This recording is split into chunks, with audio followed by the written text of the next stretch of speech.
Communiqué final de la réunion du Conseil exécutif du RPM du jeudi 30 janvier 2020. Le Conseil exécutif du RPM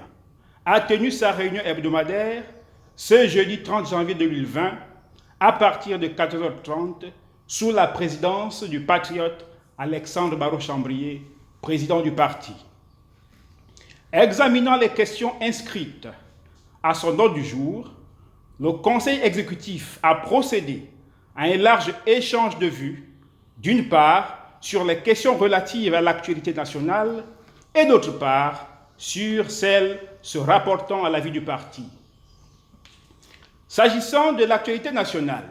le Conseil exécutif est revenu sur la situation créée par la psychose en rapport avec l'enlèvement d'enfants résultant de la perte de confiance des parents vis-à-vis de l'État. Les négociations syndicales-gouvernement sur la révision du Code du travail, l'interdiction de sortie du territoire faite à 4 leaders de la société civile, ainsi que sur le développement de la filière aurifère. En ce qui concerne la situation créée par cette psychose, le Conseil exécutif, tout en présentant ses condoléances aux familles endeuillées injustement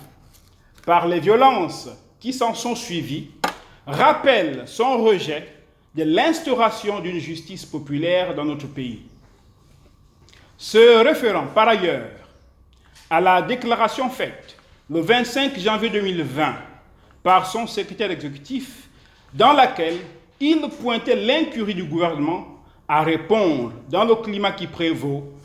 aux craintes et appréhensions légitimes des populations,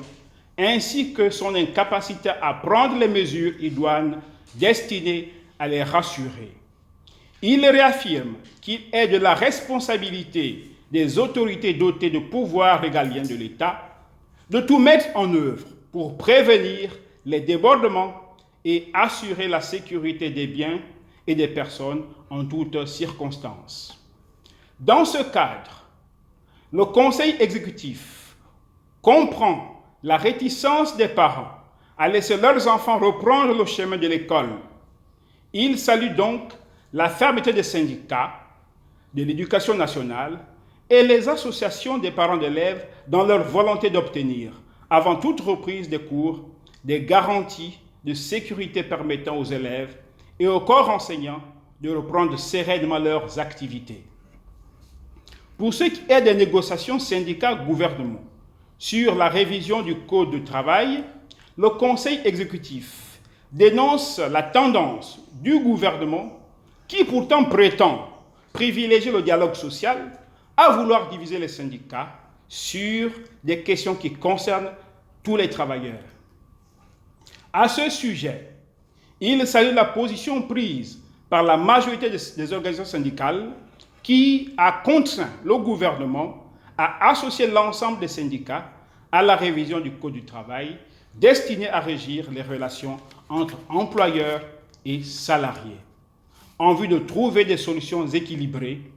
aux préoccupations de toutes les parties.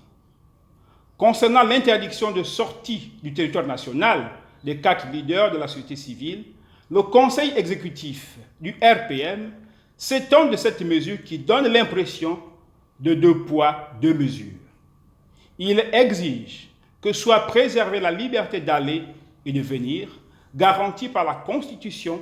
et dont bénéficie tout citoyen n'étant pas sous le coup d'une condamnation judiciaire. Le Conseil du RPM appelle par conséquent à la levée de cette mesure inique qui frappe les 4 leaders de la société civile, dont le seul crime réside dans la dénonciation de la gabegie qui règne au sommet de l'État. Au sujet du développement de la filière aurifère, le Conseil exécutif a pris connaissance du contenu de la correspondance adressée en date du 27 décembre 2019 par le coordonnateur général des affaires présidentielles au directeur général de la Société équatoriale des mines qui demande de procéder à une étude sur le développement de l'industrie de l'or. Le Conseil exécutif s'étonne de ce que la politique sur le développement de la filière aurifère soit désormais définie à la présidence de la République, en lieu et place du ministère des Mines, compétent et mieux outillé en la matière. En attendant les résultats éventuels d'une telle étude, les Gabonais veulent connaître les quantités produites, la cartographie de l'exploitation de l'or, les entreprises opérant dans ce secteur, la part de l'or dans le produit intérieur brut, en somme, plus de transparence dans un secteur caractérisé par une très grande opacité. Examinant les questions relatives à la vie du parti, le Conseil exécutif a pris note du rapport sur la révision de la CNR du 28 janvier 2020, présenté par Madame la 4e vice-présidente. Le Conseil exécutif a aussi passé en revue le tableau synoptique révisé du suivi de ces décisions et noté l'effectivité de plusieurs mesures qui démontrent une activité soutenue du parti dans de nombreux domaines. Par ailleurs, le Conseil a pris 7 actes des suites données par le secrétaire exécutif à la lettre du président du Conseil national de la démocratie, en date du 24 décembre 2019, sur la mise à jour du fichier de son institution. Il a également pris note du rapport du secrétariat exécutif sur les travaux engagés pour doter le parti d'un hymne. Dans un tout autre domaine, le Conseil exécutif a marqué son accord sur l'organisation, le 5 janvier 2020, d'une rencontre avec le président Edmond Okemvele Kogo, au cours de laquelle il présentera son ouvrage intitulé « Déficit démocratique et mal développement en francophonie ». Enfin, pour tenir compte de la nécessité d'améliorer l'offre du parti en matière de communication, le Conseil exécutif a procédé à des réajustements dans son organisation.